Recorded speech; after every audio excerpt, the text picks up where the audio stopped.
Ketter at the Cabin presents B.O.C. with Ketter. Fly fishing, stories, connection. Now pour yourself a drink.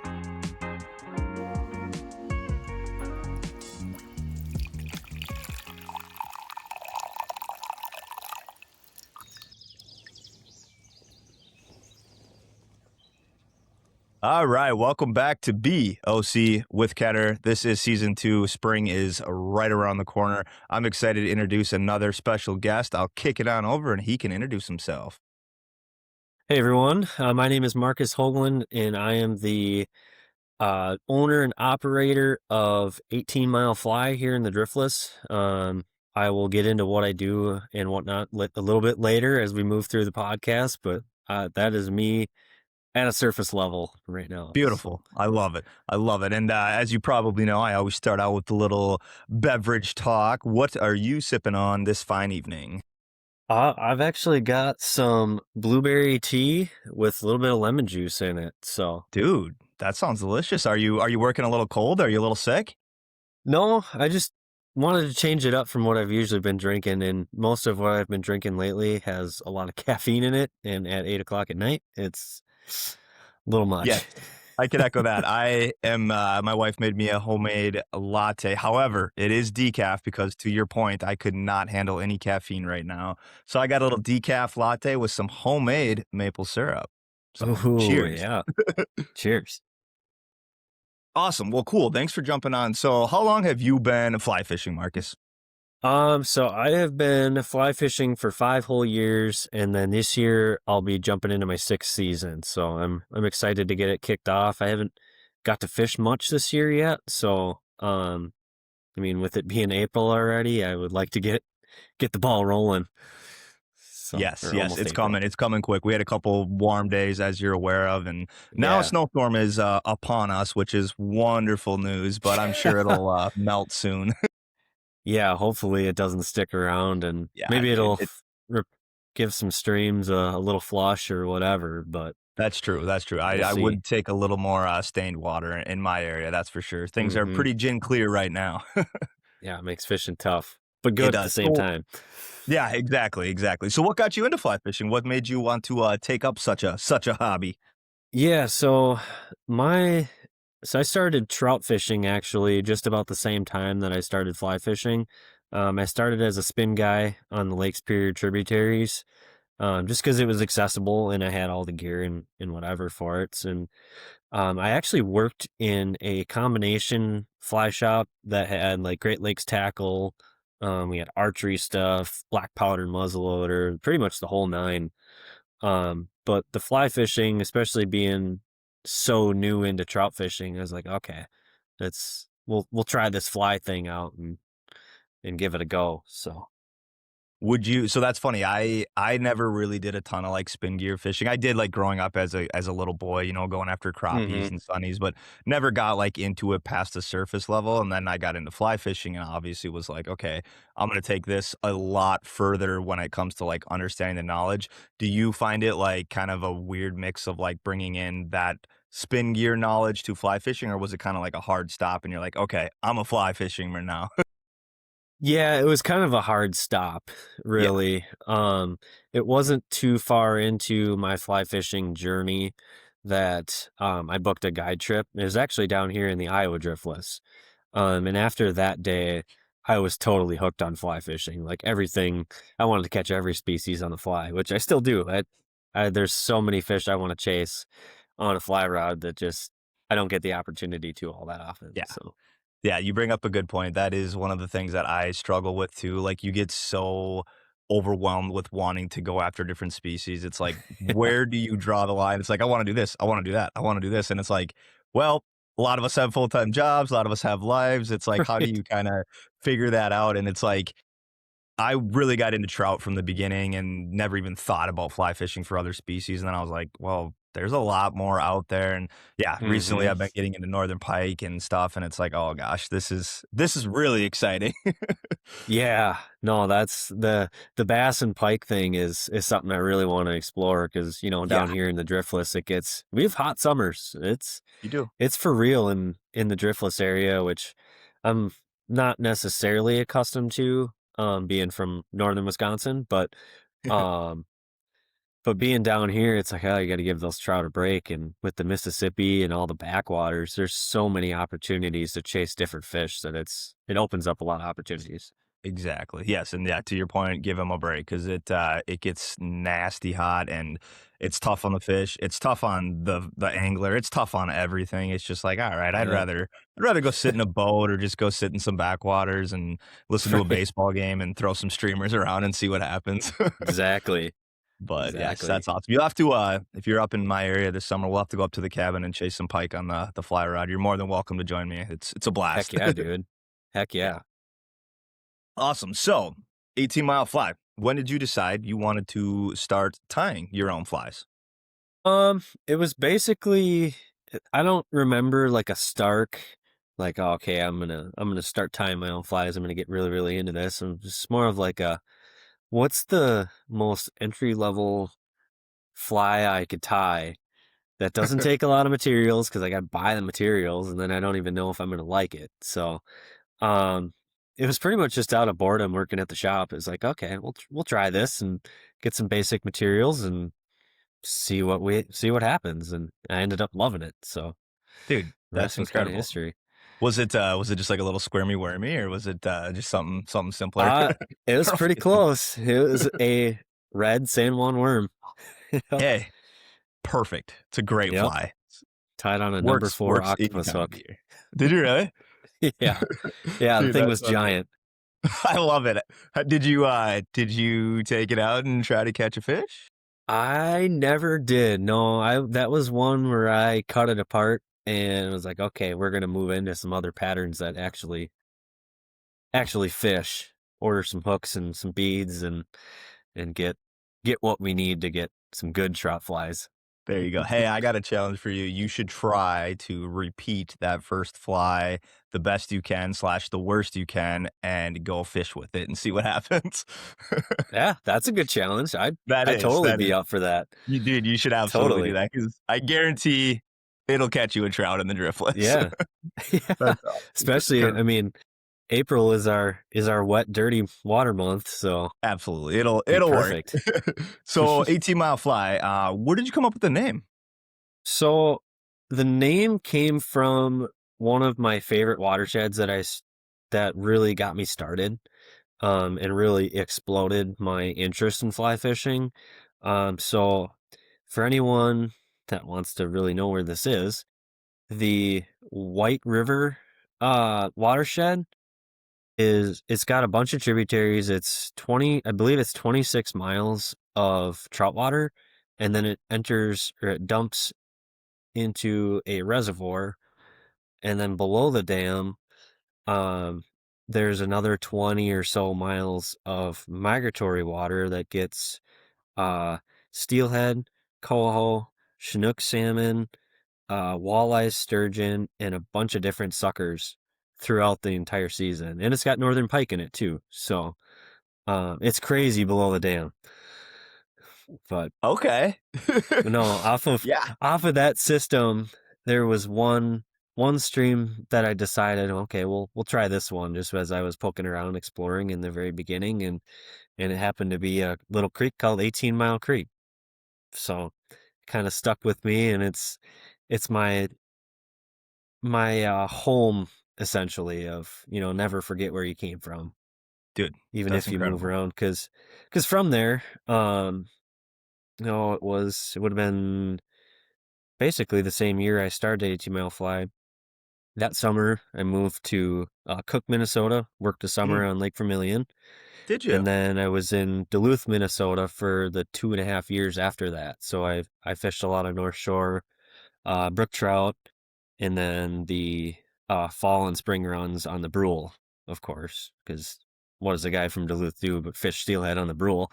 Yes, as Um, speaking of right now. Yes. yeah, right. Yeah, opener was just last weekend. Yeah, I think some people did alright. Yeah, no, I had some friends that were up there and they were hammering fish, and from what I saw in Facebook groups too, everybody seemed to be catching fish and Yeah, seemed like a I good was a little old time. jealous. I was a little Yeah, sad, right, but right. that's okay. Dude, I didn't know you spent some time in Cook. I was in that area quite a bit too, and I was in Hmm, Duluth a lot. I'm sure our paths probably may have crossed without us even knowing. My buddy was a guide on Vermilion for many years, right out of Cook there. okay, So yeah, I okay. spent a lot of time there, and then spent 6 years in Duluth. But I wasn't a big angler when I lived in Duluth. Sadly, it's one of my biggest regrets in life. I would love to get back Gotta up in get that area and spend a month. gotta get back there. It's Yeah, dude. that I know everybody talks about the steelhead and everything up there, and that's all fine and everything, but Mhm. when I was up there, I preferred the wild brook trout, the native in wild brook trout. That was fantastic. I Not a lot love of that. numbers, Yeah. but That's kinda still. what I've heard. Yeah, that's kinda what I've heard. I love that you bring that up because honestly, that's one of my biggest, like it seems like a really silly, like, bucket list species, but I would love to just I've never caught a brook trout on the North Shore, and, like, that's, like, probably top 3 for me, and it's like, dude, Oh just get man, up there and do it. It's not like it's far, it can't be, like it's not like I'm going to Canada to go after, those massive brook trout up there. It's just one of those things where right. I love brook trout, and all the ones I've caught are in the driftless, which very grateful for, but there's something Hmm. about being up north and just catching a brook trout that just really gets me fired up. Yeah. Well, and they're so up there. They're so eager to take a dry too. It's Are they? unbelievable. Dries. Honestly, when I was up there, I fished dries and streamers more than I ever fished nibs. It was Yeah. crazy. And Yeah. down here, it's the complete opposite. Yeah. That is funny. They can be the brook trout down here can be a little finicky, but when you hit it right, they'll eat a mop fly in my world. It's like, "Oh yeah, this is they're hungry." Yep. That's awesome. So, ab- how long ago did you Absolutely. start 18 Mile Fly? I pretty much started it. It would have been pretty much the summer that I moved up to, or we worked this summer on, or in Cook, Minnesota, excuse me. So it would have been like June of 2021, anywhere in between April or June of 2021. I don't remember the exact date, but um, it was 2021 for sure. That's awesome. So, And then when you started tying and, kinda getting into that lifestyle, did you, like, have a mentor? Or is there someone that you kinda look to for advice, or did you just kinda go and experience that? I looked to YouTube a lot. I did a lot of research. Being in the shop, it gave me a lot of time to just bring my computer during the day in between customers and, cleaning and duties and stuff like that and do my research and get my ducks in a row so I had a good plan. But I watched a lot of YouTube videos and I still do to this day, to be completely honest. It's Absolutely. YouTube is a tires friend, like big time. Yeah. Yeah, I don't It's tie too huge. much myself, but it definitely you can see a ton of channels and just so much content. A lot of shorts are out there right now where it's just Hmm. people quickly, I saw yours yesterday, by the way. That was really cool. Popped up on my TikTok feed. That was a nice video you put together. Yeah, I try to do as many as I can. I don't do it as much as I really want to, but actually coming up here, I'm going to be doing with Josh at Money Creek. I'm Mhm. going to be doing a series where I tie every fly that's available at his store that I tie for him. Every week starting, well, it was actually supposed to be tomorrow, April 1st, but it might be the following week till I get that first one out.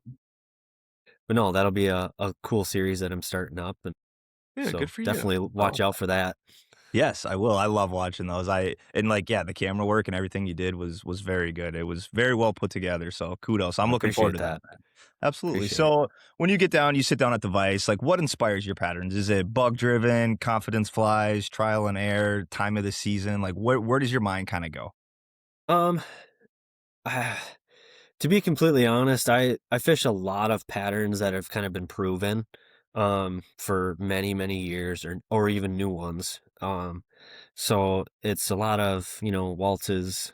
Um, there's one that I learned in my first, uh, in my first trip that is called the Mac Caddis. A lot of driftless guys know what this pattern is. It's just a caddis nymph, but it's got a really nice blend of materials that when wet, it looks super realistic and it just catches fish like crazy. Um that one's it just depends on the season too, what the water conditions are. These days I don't get to tie a lot for myself, so it's a lot of order driven things. But every once in a while, when I screw one up, I get to put it in my box and keep the keep the rows full that way. Dude, absolutely, yes. I personally never fished that fly, but I have heard a lot of it. It is very popular in the Driftless, and Yeah. yeah, I could see where it would be a very, very good fly. Because honestly, one of my favorite flies is a caddis in general. Like, I love putting on an elk hair caddis, like size 14, 16. It is a money fly in our area, especially in, like, that fall time or, starting in May-ish. Great fly. Yeah. Yeah. Honestly, one of my favorite flies. It's hard to pick, and I'm gonna put you on the spot right now. If you had to pick one fly in the Driftless, what would it be? Ah, I go back to the all flash Perdigon. That Yeah? fly has never let me down. Never, ever, ever. It'd be Okay, a close second with the Matt Caddis. If I had to pick a okay. top three, it would be the all flash Perdigon, the Matt Caddis, and a dry fly that's called Jaeger's 409 in purple. Hey, Purple is purple, just yes. awesome. I love to hear that, I love to hear that. Dude, that's a great answer. I've never had someone come back with that as their go-to driftless. It's a great fly. I honestly have been using it probably the last month and a half. I've been just using Paragons, and yeah, Hmm. they work very, very well this time of the year. You can get So deep well. and it's just right in front of the fish and boom, Hmm. they're gonna bite. Yep. A little bit of flashy attractorness to it, and Exactly. Gives them a bam. little bit of that. Absolutely. So another fun one for you. True or false? Do you think driftless trout are pickier than people think? I think it's false. Um, a lot of times, at least in the things that I read, I'm pretty active in the Facebook groups. Not necessarily posting, but reading people's experiences and all that. And I think a lot of it boils down to people just are a lot of the time unaware that these fish move up and down. They're not fishing where the fish are, essentially. Um, so I mean, when these fish move up and down in the stream systems, it can be hard to find them, but they are predictable from year to year. Like fall, fish go up to the headwaters, and they come in off the bigger river system, so low and high. So it's chance or it's doing your homework before you go out and not just picking a random spot. Sometimes that can work. I mean, I had to do it when I first moved down to here in La Crosse. Mhm. Just picked a stream pretty close to town. I was like, all right, we're gonna go here. There's a nice access, good easement. We'll go see what it's all about. But yeah, I think it comes down a lot to that, and then um, people just not being stealthy. You got to Yeah. be Oh, stealthy yeah. with these Spring Creek fish. It's crazy. Yeah. You do, you do. Cover. Yes, you're 100% right on that, and I've been guilty of not being super stealthy at times, and it's like, yeah, it's extremely, extremely important. I mean, you could go out there for 8 hours a day, and if you're not stealthy, you're gonna spook every single fish, and you're not gonna hook into one, and you're gonna be like, Yep. "This is impossible," but Yep. it comes back to, yes, being stealthy. It's not the flies, it's not, the time of the year, it's no, you're spooking the crap out of fish. Yeah. Yeah. And as a clumsy person too, I'm Dude. breaking my way through the woods, and it's like, oh, that Same. hole is. I don't even have confidence in this hole now because I Yeah. stumbled my way down the bank and Yep. pushed a whole bunch of water out, and it's Yep, they just. see me dude, I fall every time I fish, which is embarrassing because like, I don't think I'm clumsy, I can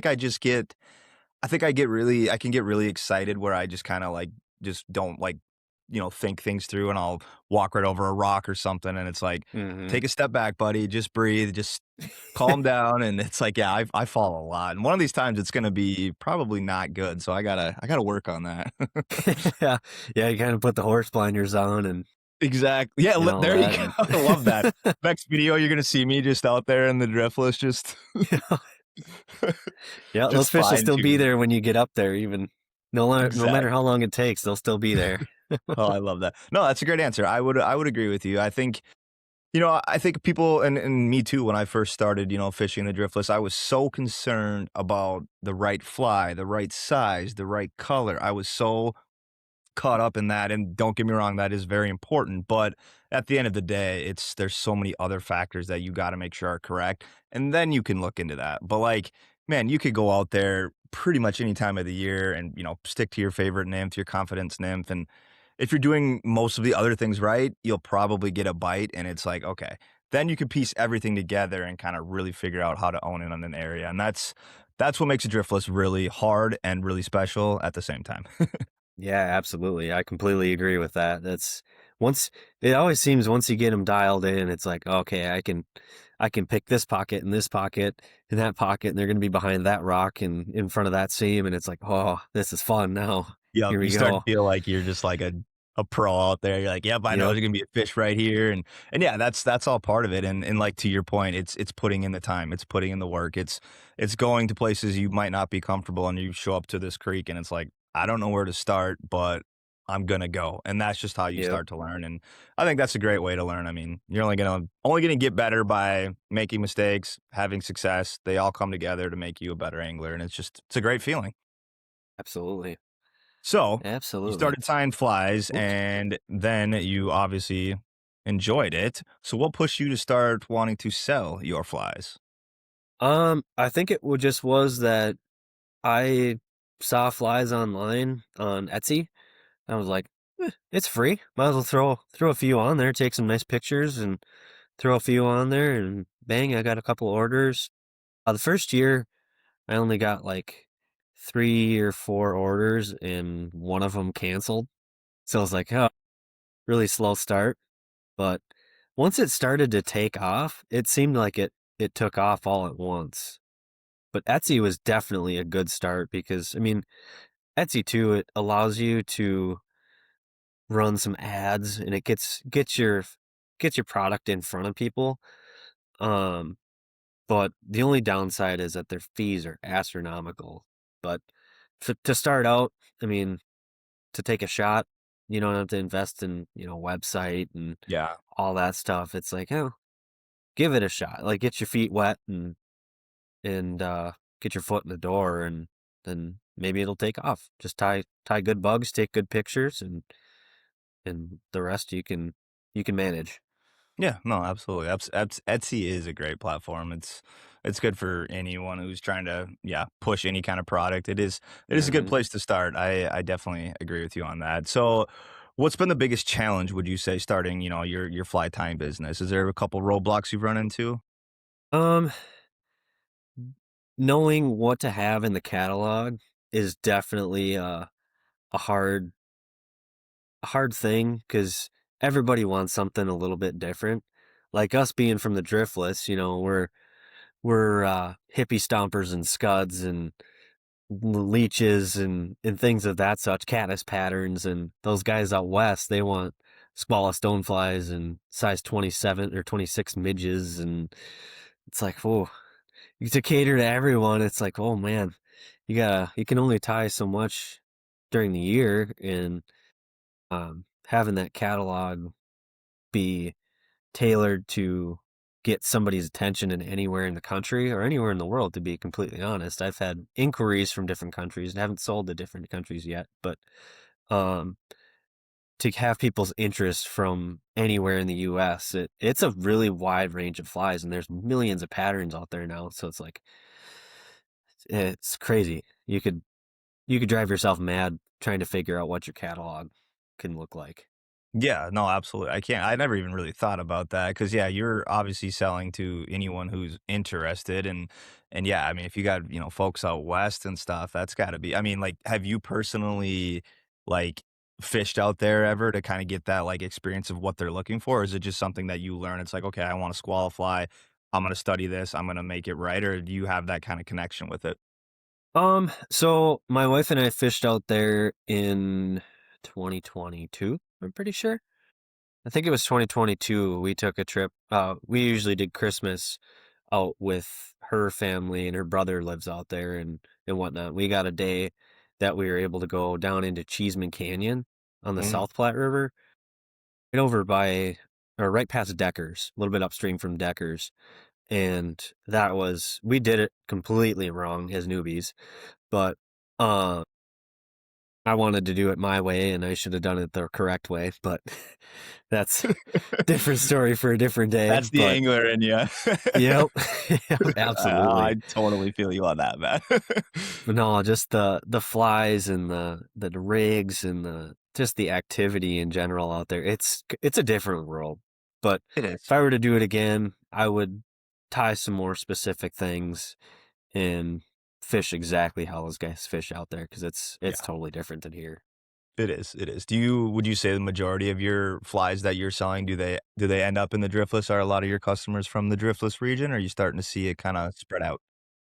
I have actually very few from the Driftless region. I'm trying to kind of establish, since I've been all over the place, I haven't really had a home base, but now, now with the Driftless being home, I've been fortunate to make connections. I mean, you, for example, and then Josh at Money Creek, he's been huge. And oh, PJ at PJ's Guide Service. I Mhm. mean, talking to Lance at drift or rod company and all these guys. It's crazy just the in a short time of being down here, all the connections we've been able to make, and hopefully that'll lead to something bigger. Absolutely. So Yeah, absolutely. I couldn't absolutely. agree more. It's a small, very friendly, very welcoming community. So I think that's great. It's the greatest. I love it. I mean, we were obviously together at the expo, and yeah, it Yeah. was just Yep. such an experience just being around all those people that are just so full of knowledge and so willing to help. It's very humbling. I don't know if that's the right word, but it's very cool to see that. Yeah. No, it warms a guy's heart if to get a There little you go. mushy with it. It warms a guy's heart to just know we're all in it together and we're trying to make each other better and Exactly. feed off of each other essentially. Just I mean, Yes. keep the community strong. Exactly, yes, I like that, warms a guy's heart. I like that, I'm gonna use that, I like that. Humbling was not the right word, I don't think. That's That's all right. funny. So, obviously, anyone could go online, go on Amazon, go on any website and order, mass-produced flies. What would you say to someone who's, wanting to take that route or someone who wants to, buy flies from you? What makes it a little different in that experience? So with kind of my thing is, well, one, I try to put out the best product that I possibly can. That's my goal at the end of the day is I want to put a fly in an angler's box that they can have confidence in and catch a fish anywhere in the world. That's my biggest goal. But um by getting in contact with me and we can um talk through exactly what each angler needs, their weights and sizes and bead hook combinations, all of this stuff, dubbing color even. I mean, flies are so customizable that you can it's endless. So to get that dialed into an angler's perfect situation, like I'll just give you an example. I had a guy up in Vermont, I believe, that reached out to me. He's a guide up there and he's like, I need some sexy waltz with a turquoise bead on them. It's like, Yeah? Okay, I'll tie those up, a couple dozen, whatever, and ship them out." And they were hammering fish. So they were just a little bit different than what everyone else was throwing out there. So Yeah. Yeah. that it's just that customizable aspect of it is great, and I can even educate a little bit on each pattern, when to fish it, how to fish it, where in your rig you want it. I I like to think I have a lot of knowledge in that range or in that spectrum of how to um, educate and get people on fish as fast as possible with Oh, the that's flies awesome. that I supply them. Yeah, absolutely, absolutely. And at the end of the day, too, it's always, at least in my opinion, it's always fun to support other people, support small businesses. I think a lot of people feel that way still in our world. So I think it's great that we have so many opportunities to help support each other. Yeah, absolutely. And I guess That's a little bit further on that too, like I love working with new anglers. I think everybody that knows a little something loves working with new anglers because one, they're excited, and two, they're just sponges. They just yes, want to learn everything, which we as fly fishers always should. But those new guys always want to learn, and the more knowledge you can put in their toolbox, the hmm better. And it's super exciting when they text you pictures like, "Hey, I caught a fish on this fly," and it's like, "Yes, that's awesome. yes, That's mission got to be a accomplished." great feeling. It is. It is. Yeah. I don't get a whole lot of feedback in that department. I did a lot, like in the middle stages of early on per se. hmm but now I haven't in quite some time. But every once in a while, somebody will pop up and say, "Hey, I caught a fish on this fly," and it's like, awesome. We love it. It worked. Yep, That's sweet. Hey, for sure. we might have to fish some of those, flies you sent to Vermont. That sounds pretty good for this area too. Yeah, I think I got some beads left too, so Yeah. I'll whip them up. They'd only take, I mean, I can whip a dozen of them up in a half an hour or so, so it wouldn't Yeah, be much. I think we should give those a try. Well, product testing. Little product testing, there you go. Yes, we should. I think that's a great idea. That sounds like a very good spring fly. Mhm, Alright, I'm gonna get a for little sure. deep on you again. So, what has fly Yeah. tying taught you outside of fishing? Outside of fishing, it honestly, it's led with the connections that it's led to, it's instilled confidence.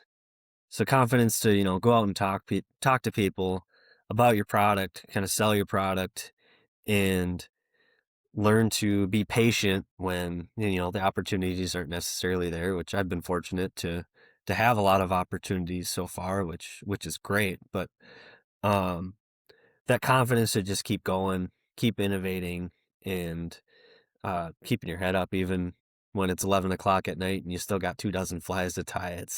It's all worth it in the end. So that's the big That's thing for awesome. me. That's a great answer, and, I think I know the answer to this question, but do you only fish, like, the flies you tie, or is there some exceptions where you might be trying some other people's ti Um, flies, or what does that look like? so trout nymphs exclusively, yes. Yeah, That's a no-brainer for me. I'm a Euro dork, so I um tailor all my patterns to how I like to fish and different bead sizes and hook sizes, and we can get that can be a whole hour-long conversation, but I yeah. won't spare you the details. Um, but, like, I've got a good buddy in Duluth, that tied me a whole box of streamers, so Mhm. I've got big articulated streamers from him. Yes. Um, that's one thing I haven't really been able to get into. Bass flies, I bought some from Caleb Corona at Regal Beagle. He outfitted me real good.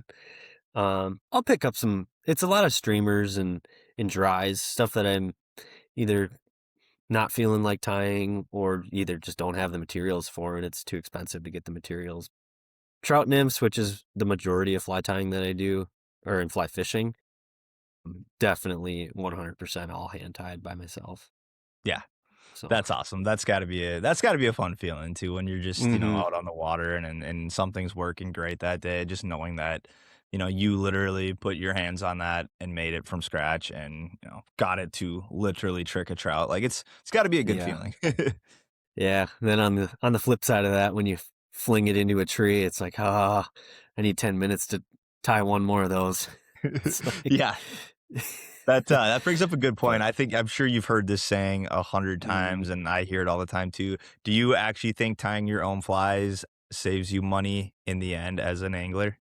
absolutely not. That is such a fallacy. Absolutely not. Yeah. No, no, with the price, we'll just say, of hackle nowadays, 55, $60 for a good cape or even more. Tungsten beads, oh my goodness. Granted, I go through a good supplier. I go through Saluda beads for all my hooks and Mhm. beads. They're great. You can do variety. Variety is the huge thing with them, and they have a really, really high quality product, which is even better. But I encourage anyone that's looking to get into tying that needs a variety of different things. It's worth checking them out for Yeah. sure. Yeah, that's awesome. So, I think I've asked you this before, but do you bird hunt at all? Like pheasant, wood duck, anything like that? I don't. For like my brother just got a dog last year, so I'm going to be doing more pheasant hunting in the upcoming falls on top of all the fishing. Um, but pheasant will be probably the big one. I mean, might do some ducks with coworkers and whatnot, Yeah. but Yeah. I guess the reason I ask if you ever need anything like that, let me know. 'Cause I shoot a fair share of ducks and pheasants and even turkey. I don't know if use too much of that, and a lot of grouse, but I feel like you could work yeah. with that if you had to. Yeah, if you can see it right back there, I got all my pheasant or a lot of my pheasant tails. That's only half of them, but I Oh go yeah, through I quite a bet. few of them. That's awesome. That's But awesome. So, why do you think people are drawn to hand tied flies? Do you think it's like more so like they feel like they're part of something when they buy from someone that they kind of know, or do you think people are just drawn to that because it's different? Yeah, the relationship aspect is definitely one thing that people tend to gravitate towards. It feels good to know somebody that put time and effort into their product and put it out there for you to enjoy. But also at the same time, I feel like a lot of fly anglers they're looking for quality at a decent price. I mean, if you look around at fly rods or fly reels nowadays, rods up in the 1500 plus range, it's like, who the heck is affording this? And then you go over to Able Reels and they start at $2,500 a piece. It's like, I'm just gonna close out of this tab because Yeah. I'm not in this tax bracket. 'Cause, Nope. yeah, they're cool, They're but cool. yeah, no, and I strive to put out a quality product at a good price. That's more that's a huge deal. It is. It is. I agree. I As mean, anytime, like, if someone wants to get into fly fishing, like, the first thing that's probably going to scare someone or kind of steer them away is probably that price right off the bat. It's something that is gonna cost you some money. You don't have to go crazy with it. Like, I would say never do that. Like, start very simple, get a combo, get a couple flies, or, yeah, reach out to someone who's making flies and start really simple. But, yeah, that, initial shell shock price can probably steer a lot of people away, so it's awesome that there's people out there that want to keep things affordable and keep people in the sport and bring new people in the sport, so that's a good motto. absolutely. You bet. That's for sure. So, where do you hope to take 18 Mile Fly in the next few years? In the next few years, um, honestly, I just want it to keep steadily growing. I mean, growth for me is huge. Um, just getting my flies in people's boxes. That's a big deal. Um, honestly, doing some guiding, taking some guiding out of that or with it on top of it would be a huge deal too. But if it doesn't happen, then I'll just keep grinding away at the vice and yeah, that's it. That's it. That's it. Hard work pays off. Hard work Yep. pays off. Do you Yep. think you bring up a good point just with like growing and stuff. Do you think in your opinion does social media like really help that push like getting on the social platforms, or do you think it's more like just word of mouth and making good product, Um, or good both? product. It really boils down to a good product, but I'm not super active on social media, at least like I said, not as much as I'd like to be. Um, but I've seen people that got on social media and they got lots of followers and getting orders and all that. And it's very cool to see somebody grow outside of yourself. But I do think frequent posting on social media of a quality product is paramount to growing at this point. It the market is so no the market is so saturated these days. It's just you gotta force your way in. You do. Yes, you do. Otherwise you're going to be left in the dust. Yep. That's for Yep. sure. That's awesome. So, a couple fun questions for you to kind of wrap up our conversation today. I Yeah, you ask bet. everyone this, but what is your go-to river snack? Go to river snack. Ooh, I got so many of them, but you know, a good a good apple is hard for me to beat. I don't know. There's something about it. Take a slice up an apple in the morning before you leave and eat two or three of them while you're out there and keeps a guy going. It's Okay, light. I love that. That's a great answer. Do you have like a specific brand or not brand, a specific like apple that you like love? Um Like, what's the personally, Red famous one in Delicious, Minnesota? I can't think of it. What's it called? The honey, what's that famous one that was Honeycrisp. made at the U? Yes, Honeycrisp. Thank you. Yeah. Yeah. Not a huge Honeycrisp guy. I know they're massive, but they're a little bit hard for me if that makes any sense. But I like a Cosmic Crisp or a Pink Lady or even I Mhm. mean, how dare I a Red Delicious with that tart skin, but Dude, I like those too, yes. they're the That's wife a would disagree with me on that one, but well, that's awesome. I love that answer, apples. I'm gonna start bringing apples with me. I feel like I never would think of that. It's just like you can throw it in your pack, you can take it out whenever you want. Yeah, It's easy. It requires it's no not gonna work. yeah, it's not gonna melt like a granola bar or a, protein bar or something like that. You don't have to keep it cold, keep it hot. Exactly. Yeah. No, that's a good point. I need to eat more fruit in my life too, so that's something I'm gonna start incorporating. I'll let you know how it Heck yeah. goes. Sounds That's good. all right, another fun question for you. This I think about this all the time, being driftless anglers like we are.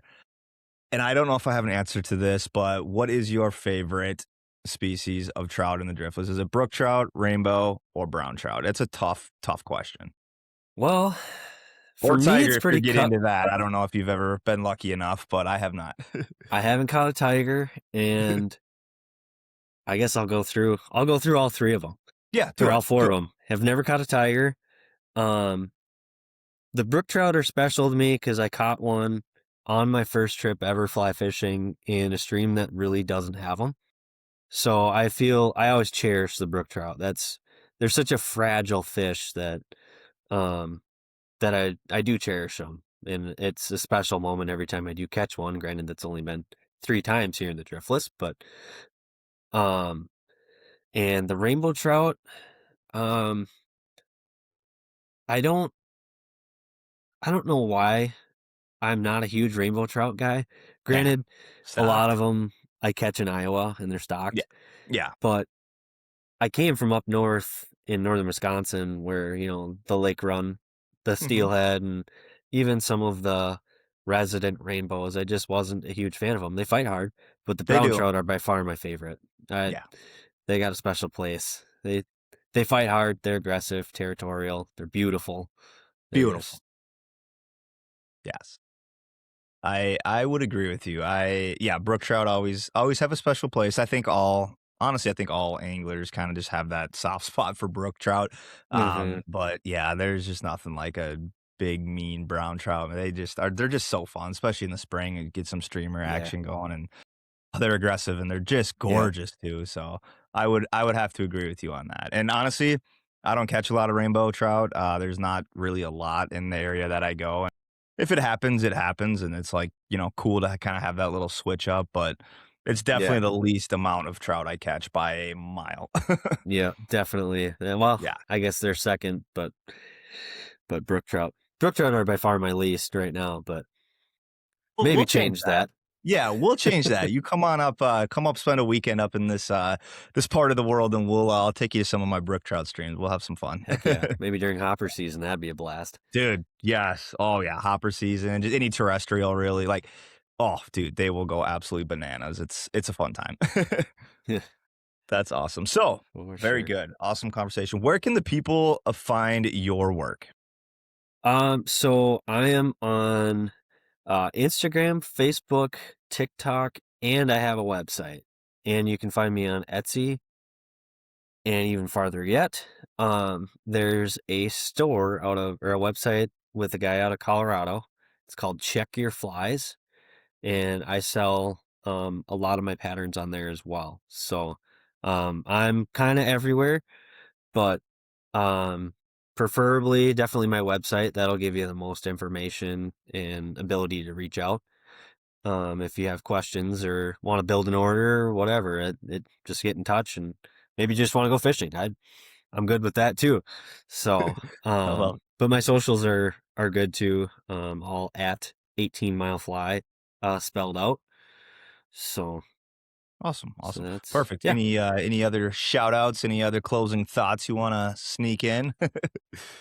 Um, I don't know. I'm excited. I'm getting revved up for pike. Right now with most people are thinking about the walleye runs and whatever below the dams, and I'm thinking about those stupid pike that are in the slack Same. water and that pull hard. Yeah, same. But also want to get after some trout too. It's been way too long. I fished about a month ago, Did but you? it's been way too long. Yes, yes. It's that go time, man. Today's the last day of March, so we're Yeah, coming in strong. yeah, we're going full bore into April.